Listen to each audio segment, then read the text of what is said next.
Assalamualaikum warahmatullahi wabarakatuh. Halo teman-teman semua, apa kabar? Bersama saya Hening Neni Kusmayu Ardani. Dalam video kali ini saya akan mengupas salah satu materi dari mata pelajaran Bahasa Indonesia. Materi apakah itu? Yap, betul sekali, teks tanggapan. Nah, sebelum kita memaparkan sedikit mengenai apa itu teks tanggapan, saya akan menyajikan dua buah video di mana kalian harus menanggapi secara singkat. Scary, super scary, 180. It went so well. He's gone straight into the air fence. Smacking into the air fence.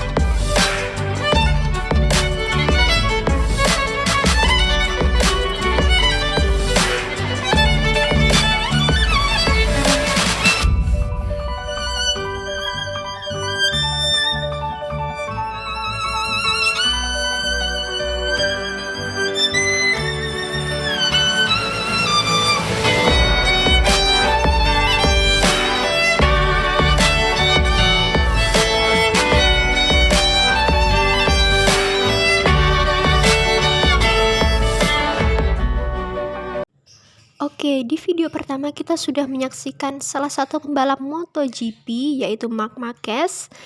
Dia mengalami crash di tikungan ke-11 di sirkuit Jerez. Nah, dalam video ini, tanggapan apa yang kalian berikan? Wah, seharusnya Marquez tidak terlalu belok kiri dengan tajam. Wah, Marquez kali ini sepertinya kurang beruntung.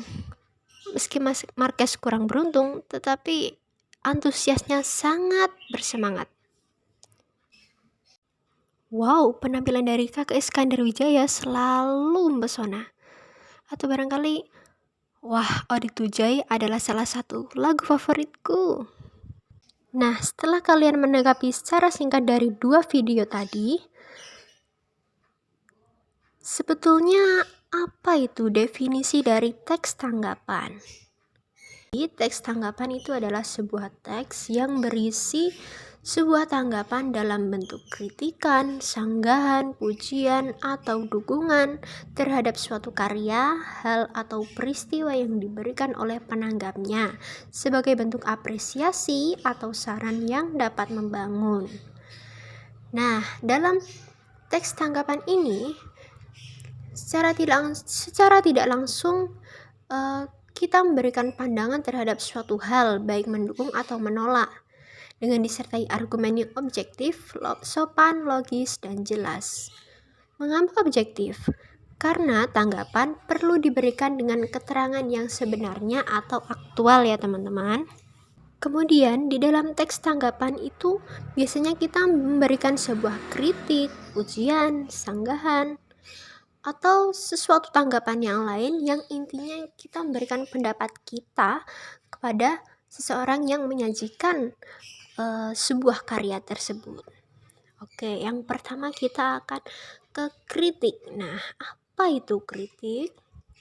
Jadi, kritik itu adalah suatu pernyataan ungkapan tidak setuju dilengkapi dengan alasan yang membangun. Jadi, dengan demikian kita tidak boleh secara langsung memberikan kritik tanpa disertai alasan ya teman-teman. Tentunya kritik ini juga diimbangi dengan sebuah solusi yang membangun agar sesuatu yang kita tanggapi tersebut bisa diubah menjadi lebih baik lagi. Kemudian yang kedua ada pujian. Nah, di dalam pujian ini itu adalah sebuah ungkapan rasa setuju mengenai suatu hal berupa sanjungan atau penghargaan. Kemudian yang ketiga ada sanggahan. Nah, sanggahan ini adalah ungkapan ketidaksukaan atau ketidaksetujuan terhadap sesuatu. Nah, dalam hal ini seseorang memiliki pendapat lain dari oleh pihak lain. Oke. Kemudian setelah kita mengetahui bentuk-bentuk dari sebuah tanggapan, baik itu kritik, pujian maupun sanggahan, kita juga perlu mengetahui ciri-ciri dari teks tanggapan loh teman-teman. Yang pertama, teks memuat tanggapan terhadap fenomena yang terjadi di sekitar. Nah, dalam hal ini fenomena yang terjadi itu juga harus disertai fakta dan alasannya juga loh. Kemudian ciri-ciri yang kedua mempunyai 3 struktur teks. Nah, kita akan mengupas secara lebih dalam mengenai 3 struktur ini nanti. Oke. Kemudian yang ciri-ciri yang ketiga ada mengandung kaidah kebahasaan yang dimiliki oleh teks tanggapan. Nah, oke, sekarang kita akan mengupas kaidah kebahasaan dalam teks tanggapan. Yang pertama, kalimat kompleks. Nah, kalimat kompleks ini harus memiliki lebih dari 2 struktur dan 2 verba ya teman-teman. Kemudian yang kedua, konjungsi. Nah, konjungsi atau kata penghubung ini menghubungkan setiap kata dan struktur yang sering kita gunakan. Kemudian kaidah yang ketiga, kata rujukan. Kata rujukan ini adalah sesuatu yang digunakan pemberi informasi atau pembicara untuk mendukung atau memperkuat pernyataan dengan tegas atau biasa kita sebut dengan referensi. Kemudian kaidah yang keempat ada pilihan kata. Perlu diketahui ya teman-teman, pilihan kata yang tepat dalam menggunakan atau untuk membuat suatu teks tanggapan itu sangat dianjurkan agar tanggapan kita mudah dicerna oleh si penanggap tadi. Kemudian setelah mengetahui kaidah kebahasaan, kita juga perlu mengetahui unsur-unsur dalam teks tanggapan. Yang pertama, masalah yang dikritisi. Kemudian yang kedua, opini berupa kritik, sanggahan atau pujian. Kemudian yang ketiga, argumen, baik memperkuat pujian atau kritikan. Kemudian yang keempat, unsur ini harus berupa fakta. Nah, oke, selanjutnya setelah mengetahui kaidah kebahasaan, ciri-ciri, unsur, kita akan mempelajari tentang struktur. Yang pertama ada konteks.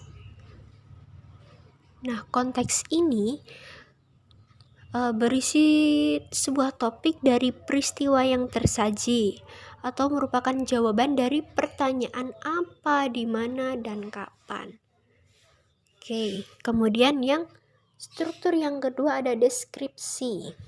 Deskripsi ini berisi informasi mengenai peristiwa, yaitu berupa data atau pernyataan pendukung yang mendukung atau melemahkan suatu pernyataan. Kemudian struktur yang ketiga ada penilaian. Nah, di struktur yang ketiga, penilaian ini barulah kita bisa menyampaikan tanggapan kita, baik itu berupa kritik, sanggahan, atau pujian. Oke teman-teman, perlu diketahui ya, adapun tujuan dari kita mempelajari teks tanggapan ini, yang pertama itu dengan memberikan kritik yang membangun agar dapat diselesaikan menjadi lebih baik. Kemudian manfaat dari kita memberikan teks tanggapan ini itu antara lain kita juga bisa mengapresiasi sebuah karya. Kemudian manfaat yang selanjutnya dengan memberikan saran yang lebih baik, yang baik kepada suatu hal atau suatu persoalan, itu bisa kita sampaikan dengan cara yang terarah dan sistematis. Jadi kita memberikan sebuah tanggapan itu tidak ambigu teman-teman.